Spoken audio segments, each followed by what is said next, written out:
Okay, for the 18 candles, let's begin with Trisha Ray Kahili. Sige.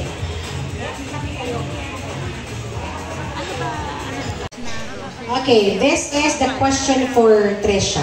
Sige, habang nagpipicture sila. If Ella's life will be filmed, who do you think should portray her role and why? If Ella's life will be filmed po, I think the best and the most capable person that can portray her is herself, because I think po it will be genuine if she portrayed herself, and also some moments po will be more pure since po na-experience niya first hand, so mas ma-express niya yung emotions na gusto niyang ipakita. Therefore, I think no one po can show the authenticity of her life more than herself po. Very well said. Thank you very much, Trisha. Can you join us here for a while? Okay. Let's continue. Okay, let's have Sheena Lynn Sapetin to come forward now. Okay. Kasabi niya. Alright. Okay, this is the question for Sheena. How would you spend the whole day with Ella for a girl bonding? So for me, I will spend the whole day playing video games, specifically Sims, COD, and ML. Because when we were in junior high school, we used to spend our time after class in their house playing these online games. So I want to spend the whole day doing that again all together, because we had a different school and circle of friends now. Thank you very much, Sheena. Maraming salamat. Naku, masaya naman ang whole day ninyo, di ba? Sige, si Ma'am Sarah, bigyan ko ng question na. I'm sure kaya ni Miss Sarah sagutin ito. Okay. Ma'am Sarah, okay. Kunyari po, si debutant maging artista. Okay, local or Hollywood, sino kaya siya and why? Nag-isip kasi ako ng both Hollywood. Okay. So for Hollywood, si Vanessa Hudgens, first Filipina din official plus High School Musical. So hindi. Siguro favorite ko lang siya, tapos gusto ko lang siya credit. Sa local, si Bel Mariano. Okay lang sila. Kasi parang sweet face kasi. Parang yung face niya. Very sweet. So, let's take a picture with Diana, okay? Well, yung most memorable with her, during 5th grade po, we used to play taya-tayaan sa gym, naalala mo yun. Saka, siguro din yung birthday mo din, naglaro din tayo ng cards, then telling scary stories. That was the most memorable experience with her. Okay. Thank you very much, Diana. Okay, next time.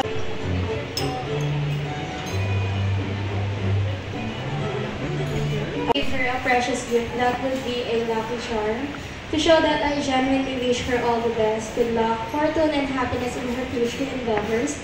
A charm that will serve as a constant reminder that someone is cheering for her success and that she is capable of achieving wonderful things in life.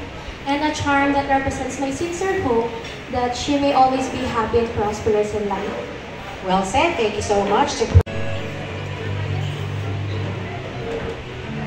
Tingin ko po yung two things na kailangan na malaman as someone in the team is yung responsibilities na nagkakam with growing up. So, and yung pangalawa is, yung age na yun is in between being a child and being a young adult. So, ayun, enjoyin mo lang yung journey mo. Tama, no?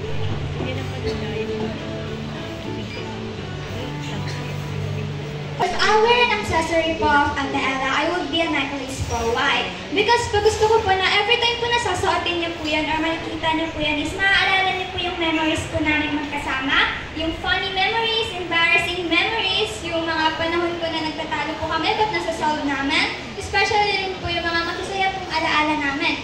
Since naging most of my childhood memories po kasi is naging parte na po talaga siya ng buhay ko. And gusto ko rin po na sa lowest point po ng buhay niya or kahit po sa lowest point po ng buhay niya or kahit po sa mga panahong malungkot po siya, suong-suong na po siya, yung parang nalulungkot na po siya. I want her po na just look at the necklace po para maging masaya po siya and remember our happy memories po. Thank you. Thank you very much. Akira?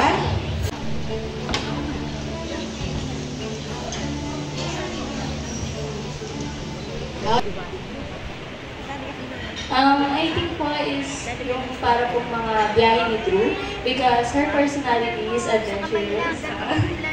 And mahilig po siya sa mga thrill. Gusto niya yung mga challenges. Diba? Okay, so very adventurous to see. Tsaka outgoing, you know? Thank you very much.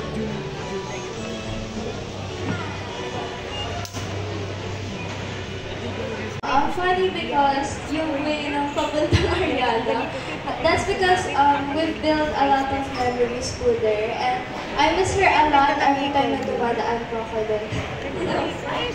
Isang ganun eh, no? Sa mga super, feeling mo babaw lang, pero you can always remember a person. Thank you, Micaela. Next is Shane Marie Antonio.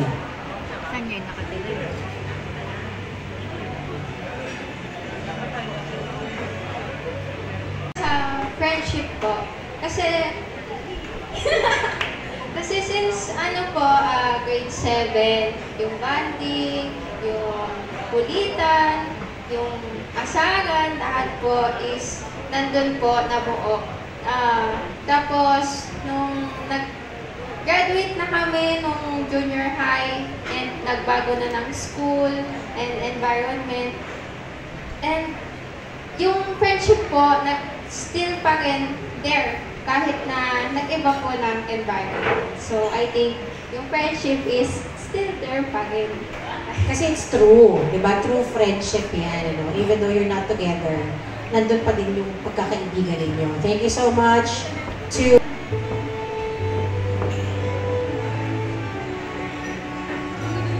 If I would be given the chance to take Ella somewhere, it would be Korea. South Korea. Kasi if you would know Ella po, she likes all things K-pop, BTS, 17. Ayan, kasi mahilig po siya sa mayaw. Hindi natatapos yung oras na hindi sila nagsasayawan ni Ate. Kaya I feel na it would really make her happy if we would go to South Korea together. Ayan. Yeah, you and all other girls we know. Thank you very much.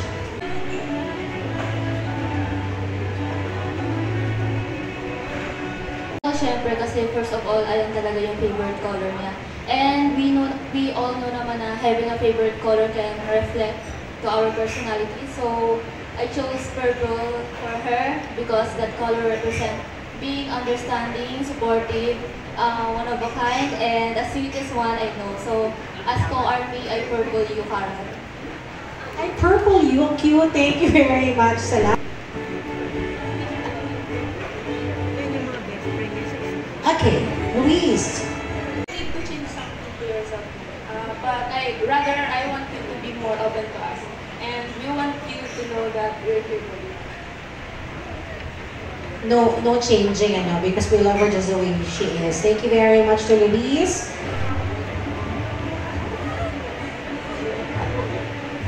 I honestly can't pick kung sino ka or kung nasan ka man. Pero siguro kung hindi ka man lumilipat sa ere, nasa Europe ka or somewhere sa Dubai. Ayun. And then, pero one day, these things are for sure na nagka-travel tayo and may bahay ka in your country. And then you're doing what you love without anyone stopping you. Ayun lang. Love you. Thank you very much to China. Next.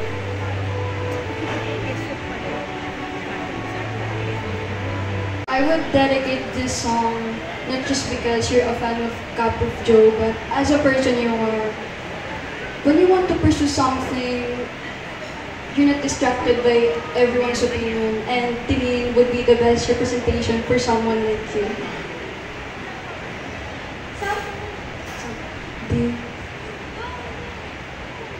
Di pinapansin, ingay sa tabi, nagulong kapaligiran, sa'yo lang ang tingin. Di pinapansin, ika'y paiikutin ng dahan lang sa gitna man ng daan. Yay! Thank you. Good choice.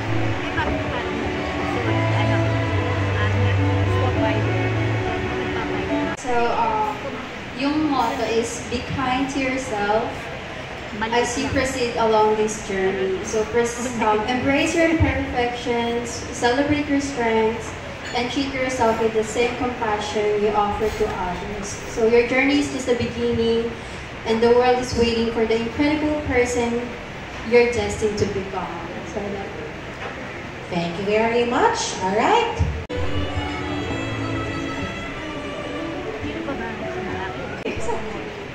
Ayun, una, qualities of a man, siguro a man who truly loves God para he will know how to properly love you. Second is a man who is generous. Beyond material things, generous sana siya in spending time with you, in his affection and support to you. Para pag gusto mong maging, buhay princess, kaya. Tapos, lastly is a man who is loyal and faithful, because loyalty and faithfulness is essential to a happy relationship. Yan lang. Sana makakita ka mo. We'll claim that, ma'am. Thank you very much.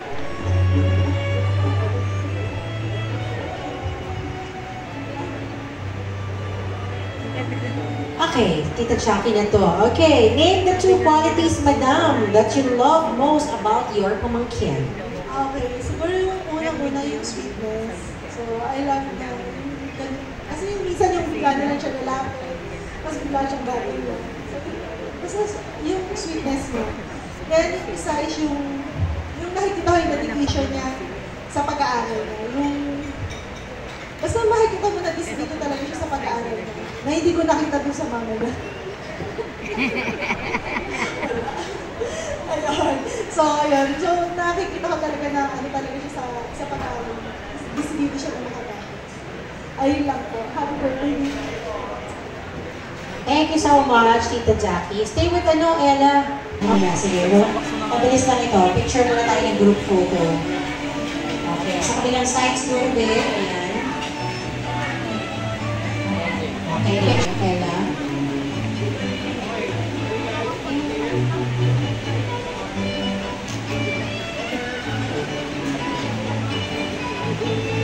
Okay, Ella, stay at the center.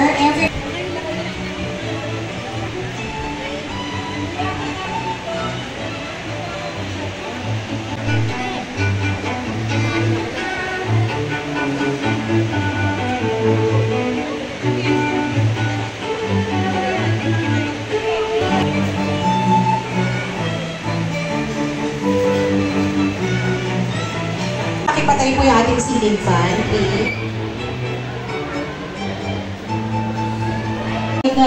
The candles. Ayan. We'll make this very quick, Ella, kasi mainit yung hawak din. Kawawa naman yung mga girls. Okay, sige. Quick photo lang. Come on, smile po tayo sa gitna si Ella. Come on, smile. Alright, so Ella, you may now begin blowing the candles. Left or right, bahala ka na. Go, do your thing. Blow, blow, blow.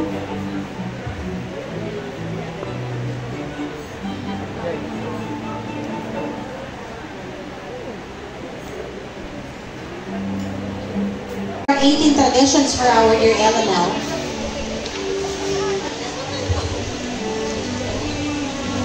Okay. Alright, so everybody this time po, we will be listening to the messages po of the parents of our dear debutant.